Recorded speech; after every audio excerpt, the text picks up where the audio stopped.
தானியேல் 6ஆம் அதிகாரம்.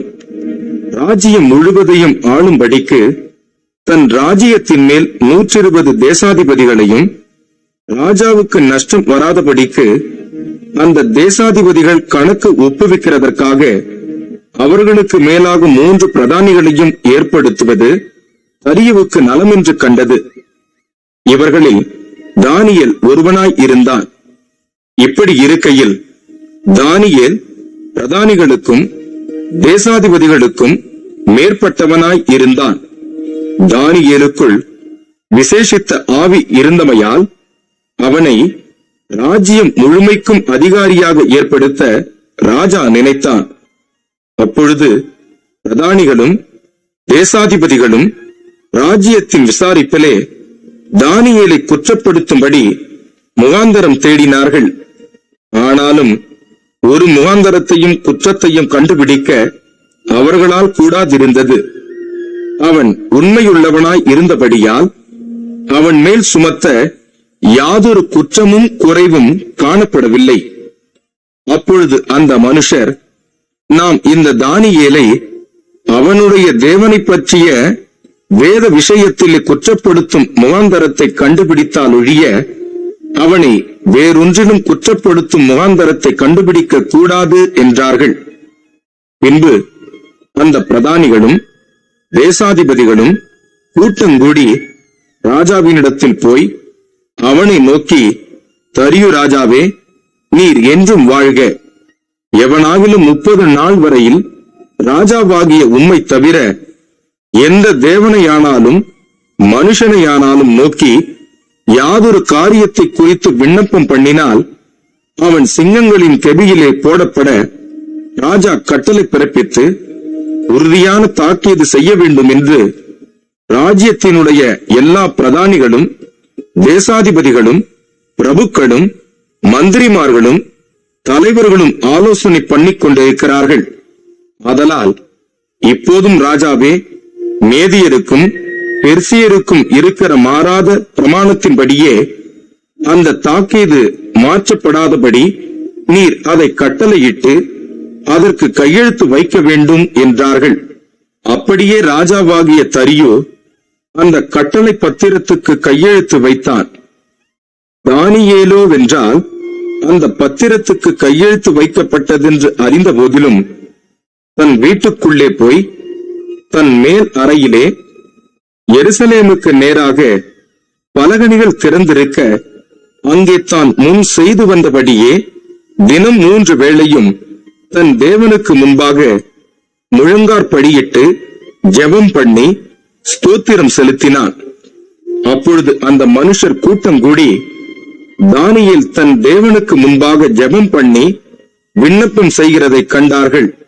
பின்பு அவர்கள் ராஜாவுக்கு முன்பாக வந்து, ராஜாவின் தாக்கீதை குறித்து எந்த மனுஷனாகிலும் 30 நாள் வரையில் ராஜாவாகிய உம்மை தவிர எந்த தேவனையானாலும் மனுஷனையானாலும் நோக்கி யாதொரு காரியத்தை குறித்து விண்ணப்பம் பண்ணினால் அவன் சிங்கங்களின் கெபியிலே போடப்பட வேண்டும் என்று நீர் கட்டளை பத்திரத்தில் கையெழுத்து வைத்தீர் அல்லவா என்றார்கள்.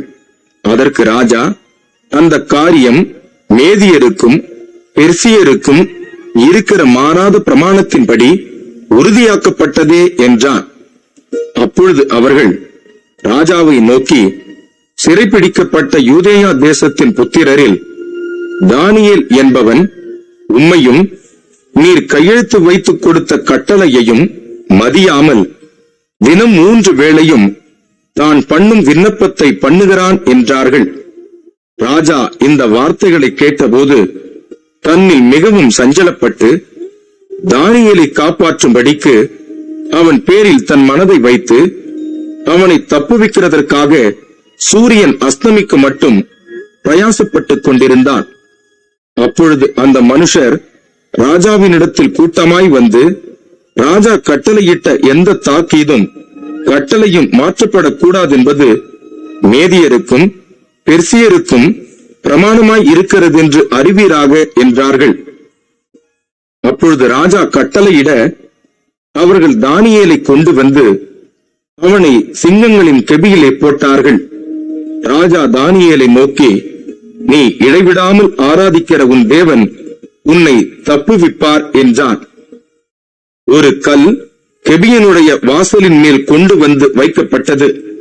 தானியேலை பற்றிய தீர்மானம் மாற்றப்படாதபடிக்கு ராஜா தன் மோதிரத்தினாலும் தன் பிரபுக்களின் மோதிரத்தினாலும் அதன் மேல் முத்திரை போட்டான். பின்பு ராஜா தன் அரமனைக்கு போய் முழுதும் போஜனம் பண்ணாமலும் கீத வாத்தியம் முதலானவைகளை தனக்கு முன்பாக வரவிட்டாமலும் இருந்தான். அவனுக்கு நித்திரையும் வராமற் போயிற்று. காலமே கிழக்கு வெளுக்கும் போது ராஜா எழுந்திருந்து சிங்கங்களின் கெபிக்கு தீவிரமாய் போனான். ராஜா கெபியின் கிட்ட வந்தபோது துயர சத்தமாய் தானியேலை கூப்பிட்டு, தானியேலே, ஜீவனுள்ள தேவனுடைய தாசனே, நீ இடைவிடாமல் ஆராதிக்கிற உன் தேவன் உன்னை சிங்கங்களுக்கு தப்புவிக்க வல்லவராய் இருந்தாரா என்று தானியேலை கேட்டான். அப்பொழுது தானியேல், ராஜாவே, நீ என்றும் வாழ்க. சிங்கங்கள் என்னை சேதப்படுத்தாதபடிக்கு தேவன் தம்முடைய தூதனை அனுப்பி அவைகளின் வாயை கட்டி போட்டார். அதேனென்றால் அவருக்கு முன்பாக நான் குற்றமற்றவனாய் காணப்பட்டேன். ராஜாவாகிய உமக்கு முன்பாகவும் நான் நீதிகேடு செய்ததில்லை என்றான். அப்பொழுது ராஜா தன்னில் மிகவும் சந்தோஷப்பட்டு தானியேலை கெபியிலிருந்து தூக்கிவிடச் சொன்னான். அப்படியே தானியேல் கெபியிலிருந்து தூக்கிவிடப்பட்டான்.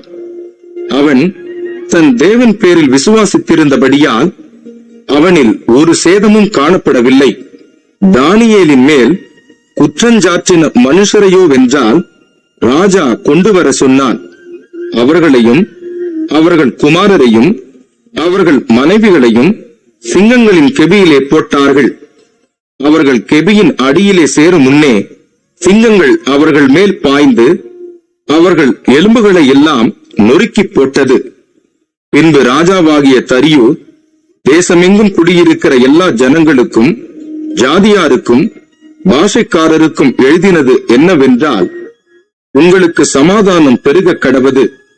என் ராஜ்யத்தின் ஆளுகைக்குள் எங்கும் உள்ளவர்கள் யாவரும் தானியேலின் தேவனுக்கு முன்பாக நடுங்கி பயப்பட வேண்டும் என்று என்னாலே தீர்மானம் பண்ணப்படுகிறது. அவர் ஜீவனுள்ள தேவன்.